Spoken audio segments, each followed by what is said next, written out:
My name is Yetnebersh Nigussie, and currently I'm working as a Senior Disability Inclusion Advisor in Light for the World.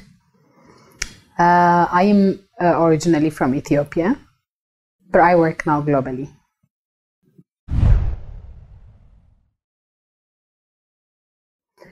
I am a lawyer with a disability, so I am employed in Light for the World as their inclusion advisor. So I do full-time advocacy on disability and rights of persons with disabilities.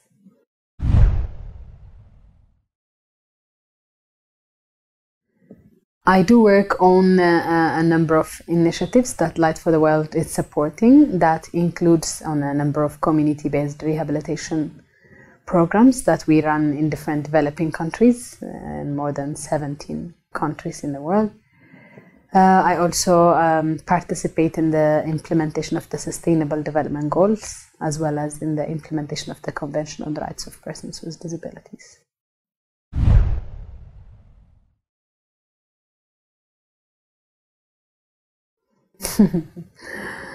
Well, I think it's a great achievement to win the Right Livelihood Award, because it's also very prestigious, and it brings you together with other very prominent laureates who have done a lot for their community, for the world. The reason I won it was on my innovative approach to call for inclusion instead of specialized services for persons with disabilities in Ethiopia.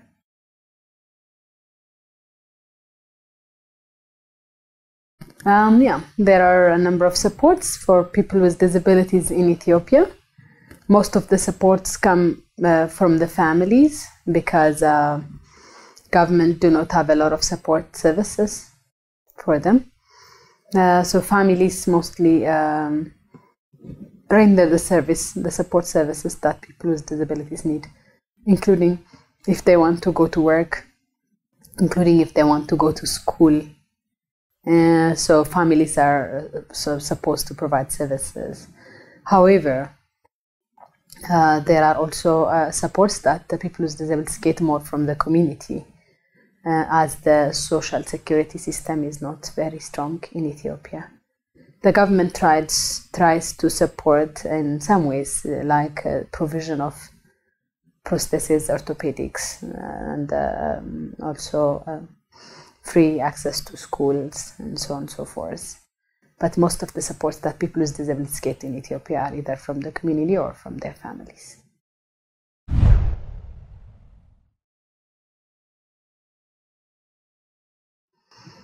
Well, still people with disabilities lead an undignified life, and they are mostly hidden in their houses, not having access to basic services in their community, including education, health, livelihood, and so on and so forth. So yeah, there are some encouraging legal reforms happening, including formulation of policies after the UN Convention on the Rights of Persons with Disabilities ratification. But there is still a long way to go to really achieve full and effective inclusion for persons with disabilities.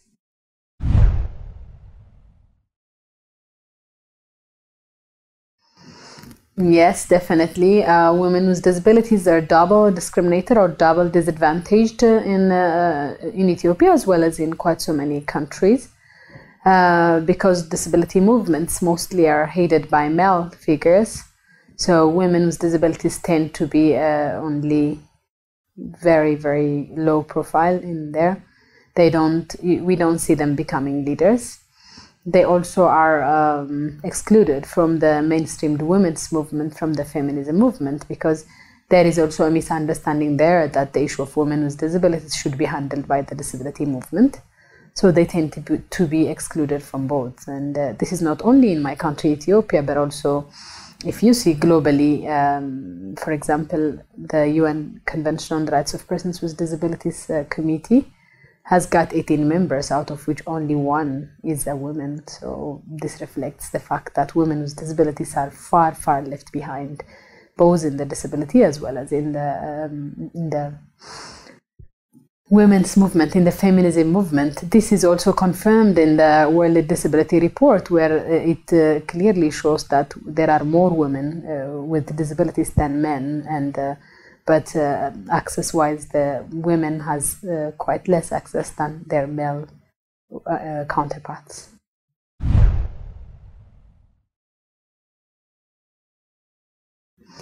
In Ethiopia, women with disabilities are among those less educated. For example, if you talk about education, only 4% of children with disabilities are in school, and out of them, less than 1% are women and girls with disabilities.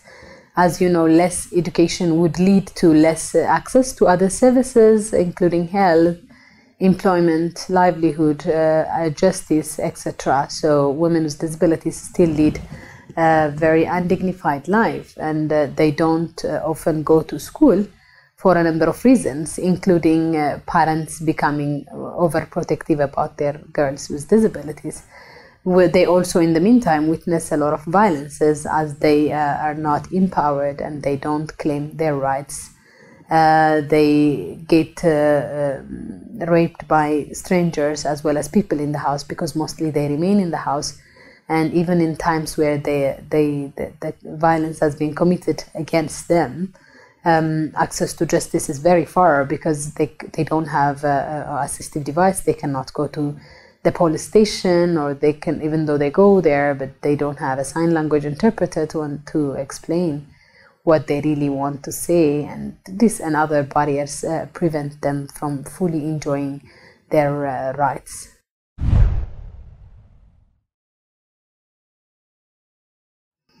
I would think it was because of the strength of my mother, who decided to send me to a special school then, because there were no regular schools taking blind children. So many parents have decided to keep their children in their house because they don't want to send them very far. The fact that I was given the opportunity to learn, and also the fact that I used that opportunity very well, brought me to the level of success I am in today. And I believe that that's the secret. I call education as my liberator in life, and it was only through education that I got independent life. So it depends on the consciousness of your family and the steps that they take to get you where you should be.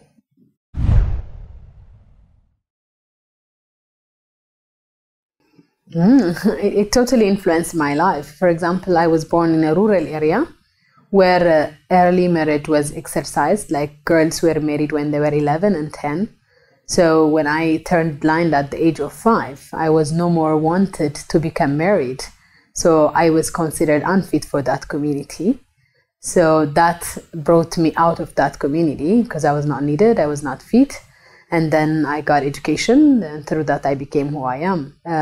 In general, all my work, including my advocacy work, are highly influenced by my disability, because I base those arguments based on the evidence that I have, based on the experience that I face every day. So I could say that disability has strongly influenced my life.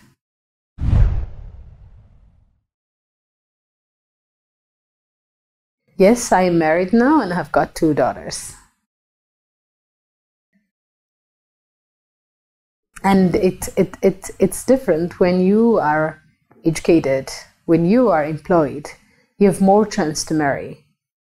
You can win the prejudice, you can win the myths, the assumptions that people have about your disability.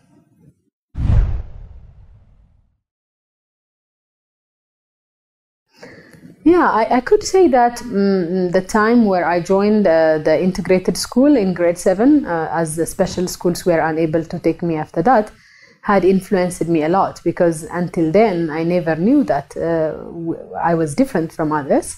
I never knew that my ability was challenged or my ability was questioned by other people. So when I joined the integrated school, in a classroom full of 76 students, I had no friend.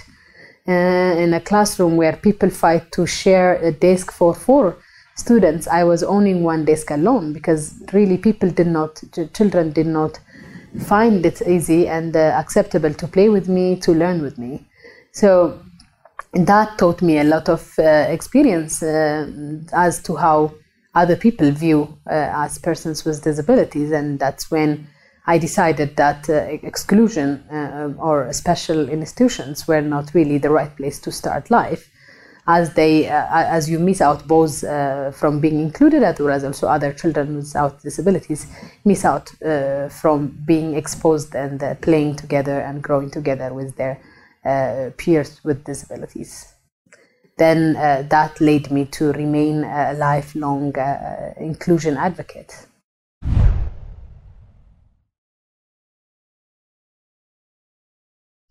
I think it's mainly because of my own experience of exclusion. I couldn't be anybody else. All the barriers I have overcome, I thought should not remain barriers also for others, because we're not the beginners of disability movement. There were a lot of challenges in the previous days. People with disabilities being put together and being burned in fire, that they're not needed, or they were kept out of the city. That way they're not seen by other communities. So other disability activists before us have struggled this, and they have somehow overcome some barriers for us to be able to pass, to enjoy what we can. And I really feel that we have the responsibility of also overcoming more barriers and removing more barriers and creating a barrier-free world for the coming generation with disabilities, because it's very difficult to stop disability. It's an evolving concept, and it was there when human being was there, and it will continue to live. So what we have to do is to work on a world which is livable by all.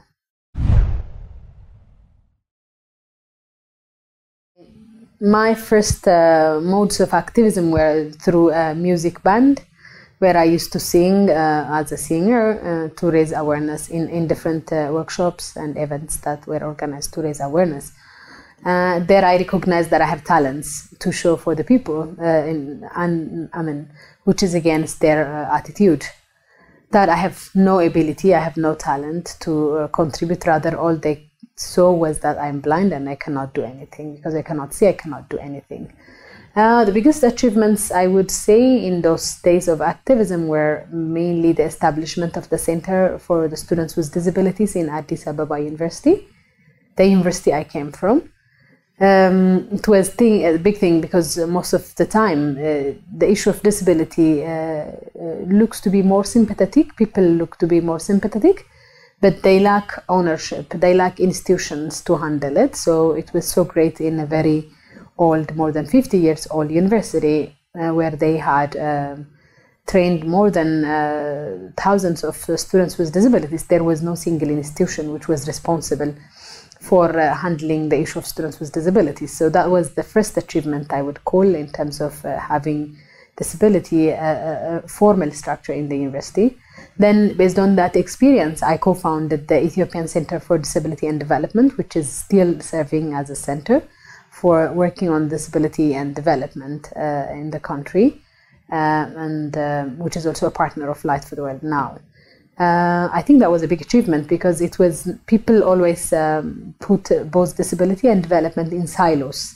So trying to bring those two big elements together and working on, or showing development actors how they can become disability inclusive, was something that I devoted my life for nearly around 11 years. And I have seen a lot of successfully inclusive organizations who have managed to change both their organization as well as their programs. So I would call that as also a big achievement.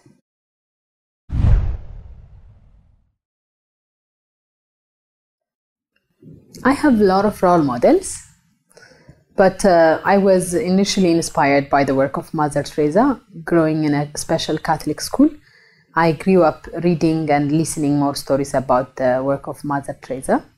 So I always tried to focus on tackling invisibility, and I always tried to make sure that I was needed in the community for the greatest need, I think, is to be needed by somebody else. So I kept on contributing for the community, but I get my inspirations from a number of sources, including even rural mothers of children with disabilities. You see, you don't only learn from professors and big figures in the country, but you also learn from striving women, poor women in a community, as she also have her own wisdom of tackling her problems.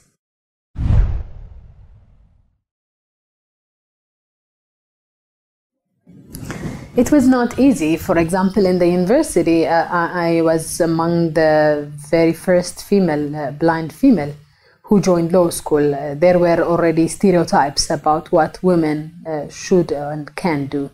So for a long time in history in Ethiopia, blind people have been lawyers, but that looked a reserved area only for blind males. So trying to join law school, fighting against the prejudice that blind women cannot go to such a department requiring a lot of effort was a big thing.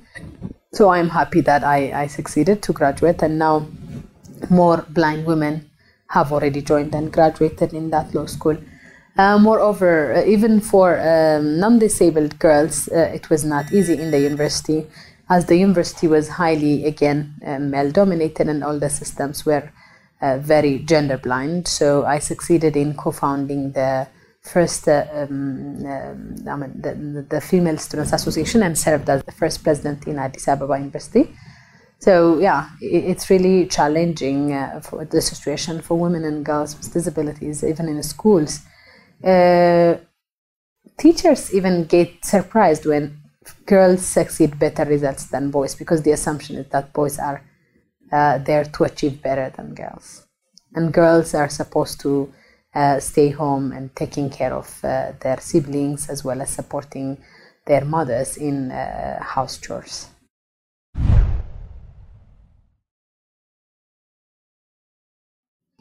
Yeah, it has definitely changed, but the question is the change to the extent what's needed, otherwise, for example, when I was a child, as I told you, no children with disabilities were allowed in regular schools. Now the policy has changed, and every school has to take in every child with a disability. For example, during my time, there were no laws guaranteeing employment rights for persons with disabilities. Now we have those employment laws. At least policy-wise, we have a lot of improvements, and still there are, you see better number of educated persons with disabilities who make it also to job and to different universities. This is a change, but compared to the population, we have 17.6% of our population have a disability, and Ethiopia is a huge country having around 100 million people. So it's like a drop in an ocean.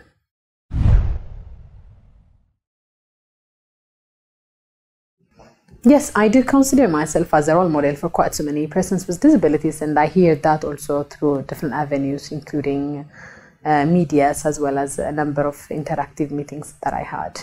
I think it takes a long way to come all this way and becoming an international figure to alleviate disability-based discrimination.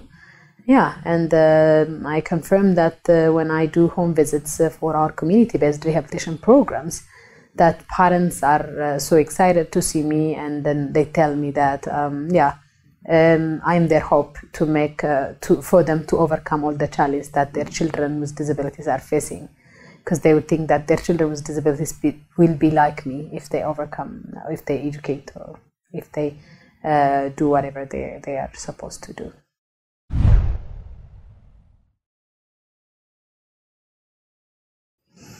No, I think it's important to advocate for independent living, normally the concept of independent living is different in Europe than the one we talk about in Ethiopia, because in quite so many African countries, including Ethiopia, we don't have a lot of institutions. Rather, people are kept in-house. So the question in the global south becomes about being included in the community.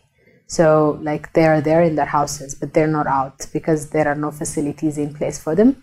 They don't have assistive devices. They don't have the support services which will take them to the community. Whereas in Europe, as you know, quite so many of the governments push towards institutional living arrangements for persons with disabilities. So I believe, well, independent living and being included in a community are important causes to struggle for. And yeah, I think that's the base for quite so many other rights to be enjoyed by persons with disabilities.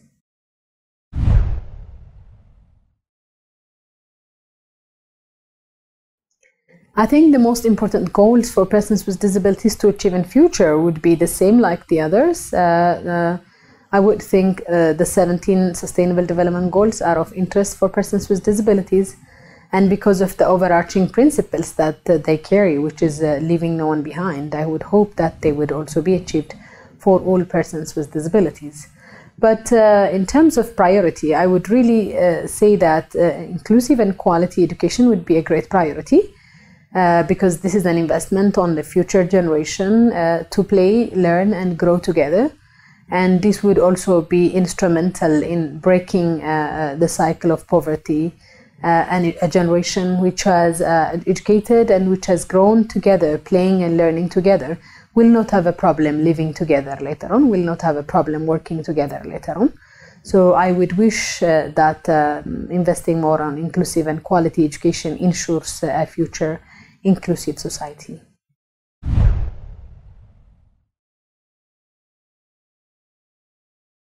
Yes, 50% of my award money will be used to support the One Class for All campaign that Light for the World is holding in Ethiopia and Burkina Faso, but it will be used for some activities in Ethiopia.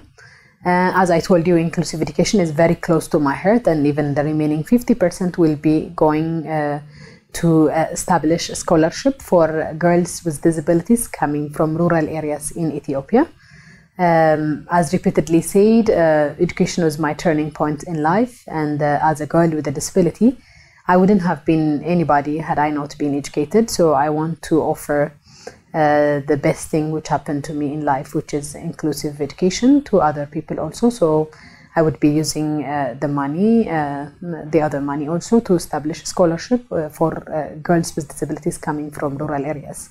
As you know, most of disabled persons in Ethiopia live in the rural areas, but services are mostly saturated in the urban areas. So there is a mismatch between the demand and the supply. So I really want to bridge the gap between this supply and demand.